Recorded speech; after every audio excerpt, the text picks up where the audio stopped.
Political Eye। देश की राजधानी दिल्ली, जहाँ से देश की सरकारें चलती हैं, जहाँ सबसे ज़्यादा पुलिस फोर्स है, वहीं से हर साल हज़ारों लड़कियाँ और महिलाएं गायब हो रही हैं। एनसीआरबी के आंकड़े सुनकर आपका दिल दहक जाएगा, आप कांप उठेंगे।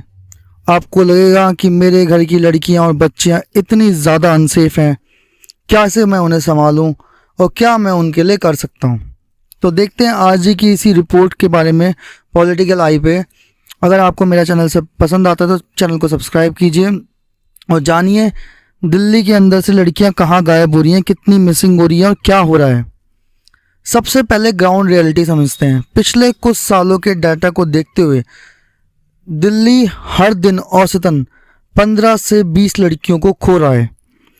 एनसीआरबी के मुताबिक महिलाओं के लापता होने के मामले में हमेशा दिल्ली टॉप पे रहा है। हैरान करने की बात यह है कि इन लड़कियों में सबसे ज़्यादा 13 से 18 साल तक की नाबालिग लड़कियां हैं।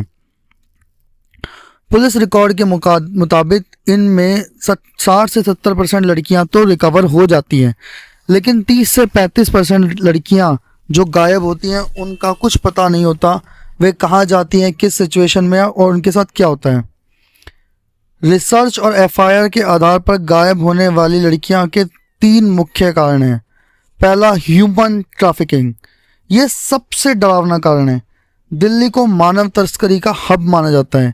दिल्ली में और राज्यों और देश जैसे नेपाल से भी लड़कियों को लाकर उनकी तस्करी की जाती है, देह व्यापार के लिए या घरेलू गुलामी के लिए।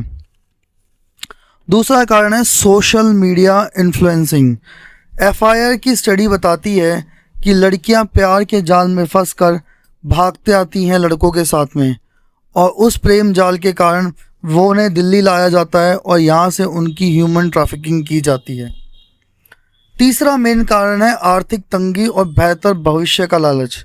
बहुत सारी कंपनी हायरिंग एजेंसीज लड़कियों को बुलाती हैं लालच देकर कि आपको अच्छी नौकरी और बड़े शहरों में रहने का मौका देंगे, और वह वापस लौटती हैं और देखती हैं कि उन्हें देह व्यापार और ट्रैफिकिंग में डाल दिया जाता है।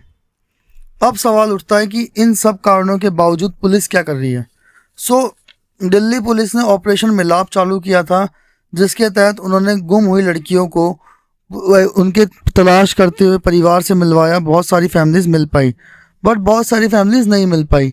दिल्ली पुलिस की एक सबसे बड़ी कमी होती है एफआईआर दर्ज।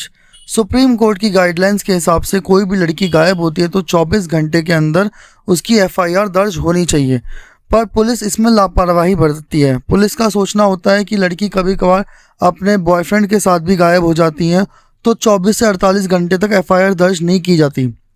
इससे क्या नुकसान होता है, जब तक वो इस पे इन्वेस्टिगेट करने लगते हैं तब तक वो लड़की स्टेट छोड़ के बहुत आगे निकल चुकी होती हैं और ह्यूमन ट्रैफिकिंग के जाल में कम्प्लीटली फंस चुकी होती हैं। फिर उनको ढूंढना नामुमकिन हो जाता है। एनजीओज़ के मुताबिक इंटर स्टेट इन्वेस्टिगेशन में बहुत प्रॉब्लम आती है। एक स्टेट दूसरे स्टेट के इन्वेस्टिगेट करने के लिए अनुमति देने में बहुत ज़्यादा आनाकानी करता है, क्योंकि उनके स्टेट की बदनामी होती है, जिस कारण से उन लड़कियों का कभी भी पता नहीं लग पाता है। सॉल्यूशन क्या है, कंक्लूजन क्या है? देखिए, पुलिस अपनी तरफ से कार्रवाई करने की कोशिश करती है, बट पुलिस की लापरवाहियाँ इतनी ज़्यादा है तो आपको अपनी बच्चियों का ख्याल खुद रखना पड़ेगा। दिल्ली में अपने बच्चियों को अवेयर कीजिए कि वो किसी के बहकावे में ना जाएं, किसी की बात मान के ना जाएं, ऐसे प्रेम जाल में ना फंसे जो उनके लिए जानलेवा हो सकते हैं। और ऐसी जगहें जैसे रेलवे स्टेशन, बस स्टैंड और जो पॉश इलाके, भीड़ भाड़ के इलाके हैं, वहाँ पे बच्चियों को जाने से रोकें ताकि उनके साथ अपराध ना हो पाए। आपको अपने बच्चों को भी सिखाना पड़ेगा कि जहाँ पे आपको दिखे कोई लड़की के साथ गलत हो रहा है तो उनको रोकने की कोशिश की जाए। बाकी आपको जो दिए गए इमरजेंसी नंबर्स हैं उन पे हमेशा डायल रखना चाहिए। जीपीएस के थ्रू अपने बच्चों को ट्रैक करते रहना चाहिए, वो कहाँ जा रहे हैं, कहाँ नहीं जा रहे हैं। अपराधी तो अपराध करेंगे क्योंकि ये दिल्ली पुलिस इतना ज़्यादा एक्टिव नहीं है, बट आपको थोड़ा सतर्क रहना पड़ेगा क्योंकि आज के ज़माने में पुलिस और सब एक जैसे बन चुके हैं। आपको ही अपने परिवार की रक्षा करनी पड़ेगी। अगर मेरी इस वीडियो पसंद आई हो तो लाइक करें, शेयर करें और मेरे चैनल को सब्सक्राइब करें। धन्यवाद।